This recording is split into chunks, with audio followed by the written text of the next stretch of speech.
Ush, biar betul weh kat sini. Serius ah. Kopi tiam 2 bidi. Betul lah sini. Ramai ke ah. Di sini apa yang best ah? Sini orang putih breakfast biasanya. Orang putih breakfast. Putih breakfast yang ni bang. Oh iya ke? Kalau satu hal biasa 100 pinggan ke atas lah. Oh, okey, boleh lah try satu. Kita ada croissant.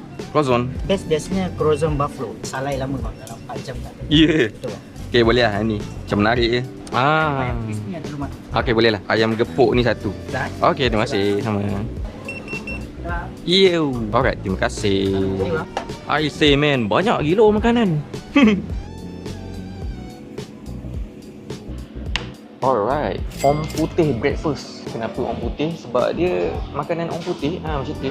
Ada macam-macam kat sini. So tengok sendirilah apa yang ada.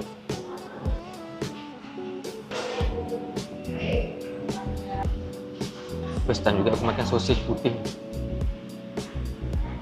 Sayur, telur, daging.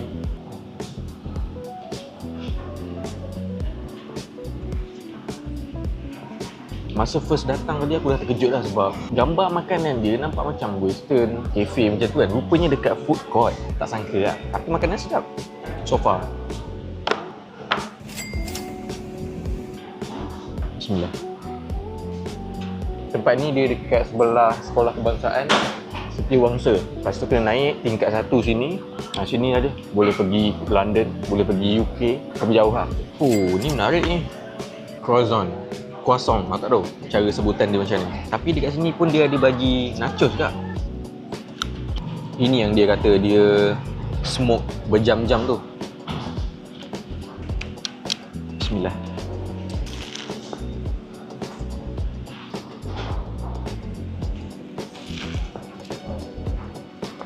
Oh, ni smoke BBQ ni sedap gila. Dia smoke berapa jam dia? Aku lupa dah. Salai lama bang, dalam 4 jam tak ada. Ya. Yeah. Betul.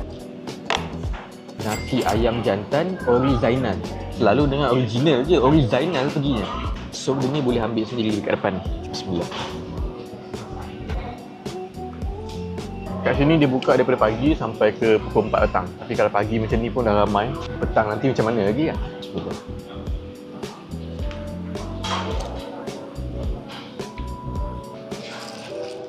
Bagi aku kalau siapa-siapa nak datang sini, benda yang dia kena cuba ayam gepuk Zainal ni. Om Putih breakfast ni tadi dengan croissant smoked beef. Tapi itu pun kalau tak kisah nak makan dekat food court lah. Sebab ramai ni. Meja pun aku rasa tak ada ni. Oh, pekat weh. Ini pun betul-betul kopi. Sekarang ada orang kecam aku. Sedap.